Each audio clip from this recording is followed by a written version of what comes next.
रूस के महाविनाशक डूम्सडे की एंट्री से यूरोप तक सनसनी फैल गई है। नाटो देशों में न्यूक्लियर अटैक की बेचैनी बढ़ गई है, क्योंकि डूम्सडे सीधा सीधा वर्ल्ड वॉर का सायरन है। यह तभी बजता है जब परमाणु बम का बादल फटने वाला होता है। यह तभी गरजता है जब दुश्मन मिट्टी में मिलने वाला होता है।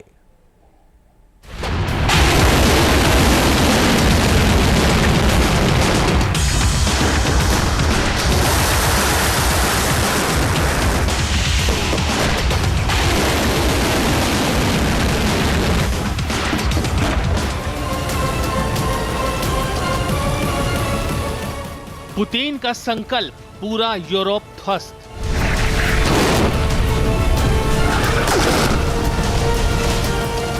एटम की बरसात, कयामत की रात।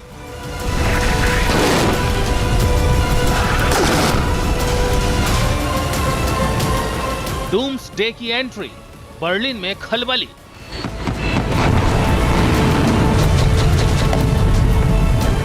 पैंथर का दबदबा, नेटो देश तबाह।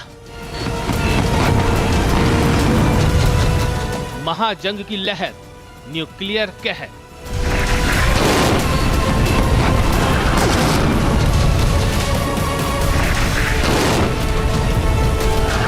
क्या रूस बहुत जल्द न्यूक्लियर अटैक करने वाला है? क्या रशिया वेस्ट वर्ल्ड को अपनी एटमी ताकत दिखाने वाला है? क्या व्लादिमीर पुतिन यूक्रेन पर परमाणु बम फोड़ने वाले हैं? ये वो सुलगते सवाल हैं जिन्होंने पश्चिमी देशों में खलबली मचा दी है। ये वो विस्फोटक सवाल हैं जिससे यूक्रेन के राष्ट्रपति जेलेंस्की की रातों की नींद हराम हो चुकी है।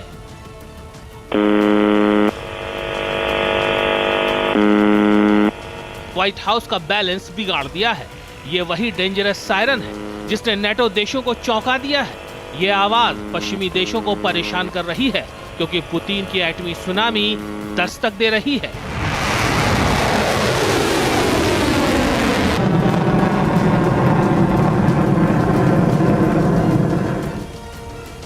ये रूस का डूम्सडे रेडियो UVV-76 है, जो सीधा सीधा वर्ल्ड वॉर का सायरन है।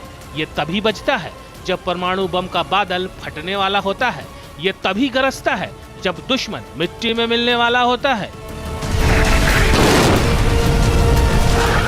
डूम्सडे रेडियो सिर्फ एक संचार का माध्यम नहीं, बल्कि मनोवैज्ञानिक और सामरिक हथियार भी है।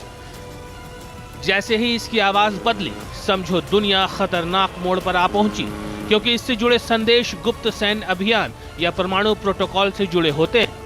इसे न्यूक्लियर वार के लिए तैयार किया गया है। महाजंग के दौरान इसे एक्टिवेट किया जाता है। आपातकाल में इसका इस्तेमाल किया जाता है। रूस के मिलिट्री कमांड नेटवर्क का यह हिस्सा है। रेडियो सिग्नल पूरे रूस को हाई अलर्ट करता है। कोल्ड वॉर से रूस की सामरिक नीति का हिस्सा है ये। रशिया के डूम्सडे रेडियो को UVV-76 भी कहा जाता है।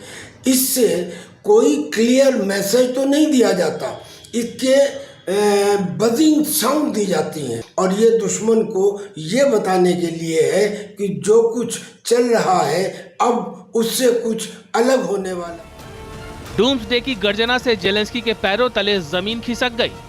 पुतिन के एटमी इंतकाम से जेलेंस्की की हालत खराब हो गई। जेलेंस्की ने यूक्रेन की रक्षा के लिए नेटो देशों को पुकारा। महातबाही रोकने के लिए अमेरिका को झकझोरा। जेलेंस्की ने कहा, कूटनीति के जरिए रूस को नहीं रोका जा सकता। शांति प्रस्ताव से रूस को कोई फर्क नहीं पड़ता। अब वक्त आ गया है कि यूरोपीय संघ रूस पर कड़ा प्रतिबंध लगाए। अमेरिका और G7 रूस पर सख्ती बरते। विश्व शांति के लिए रूस को रोकना बहुत जरूरी है। जेलेंस्की का ये डर और बेचैनी बिल्कुल स्वाभाविक है, क्योंकि जेलेंस्की जानते हैं कि पैंथर पुतिन अब नहीं रुकने वाले। पुतिन अपने दुश्मनों को कहीं का नहीं छोड़ने वाले, चाहे इसके लिए उन्हें कोई भी कीमत क्यों न चुकानी पड़े, चाहे इसके लिए उन्हें यूरोप का भूगोल ही क्यों न बदलना पड़े।